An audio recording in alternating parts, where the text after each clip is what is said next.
Every day, I bring League of Legends characters to life with their original voices. Day 7, Ahri. I spent most of my life unaware of my origins, for the only thing left from my Vastaya tribe were two precious stones, identical to each other, that I carried with me, my only connection to my past. My earliest memories are from the time I ran with snow foxes on the northern borders of Shanzan. Although I knew I wasn't one of them, the foxes somehow accepted me as one of their own and welcomed me into their pack.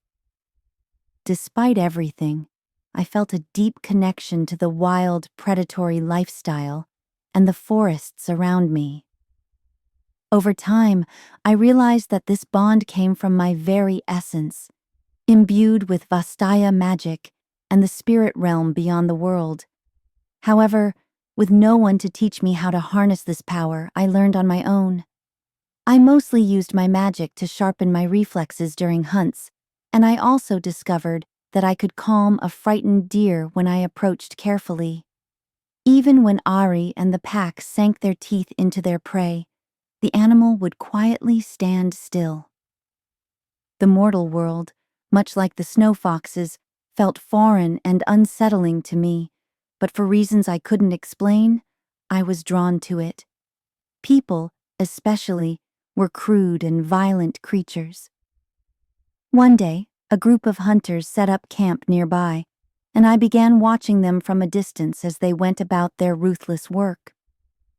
When one of the hunters was injured by an arrow that missed its mark, I realized I could feel his life force slowly leaving his body. Not knowing anything beyond my predatory instincts, I eagerly absorbed the essence of his soul, and through it, I glimpsed fragments of his memories, his lost lover in battle, and the children he left behind when he traveled north.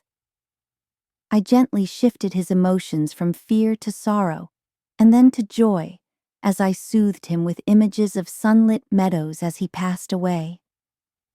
After this incident, I discovered that I could understand human language with ease, almost as if I had learned it in a dream I barely remembered. With this newfound knowledge, I understood that the time had come for me to leave the fox pack.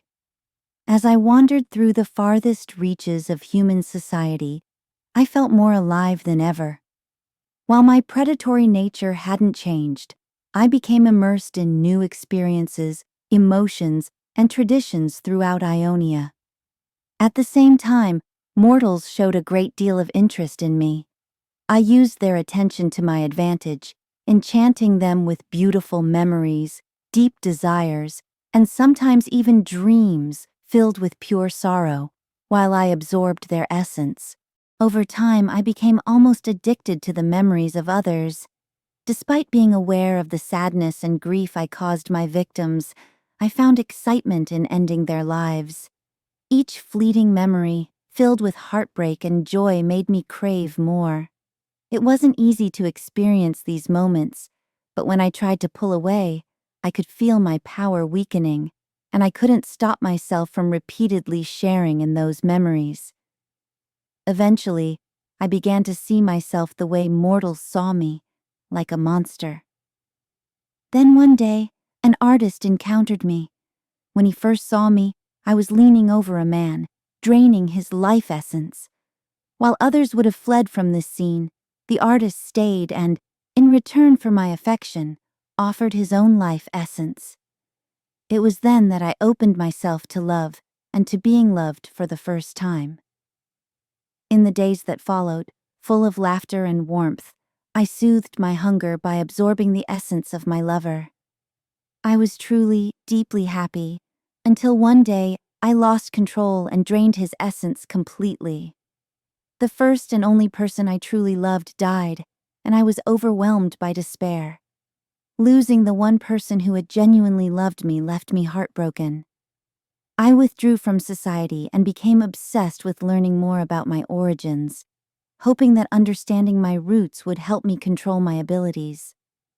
Taking 2 identical sunstones with me, I set out on a journey to find others like myself.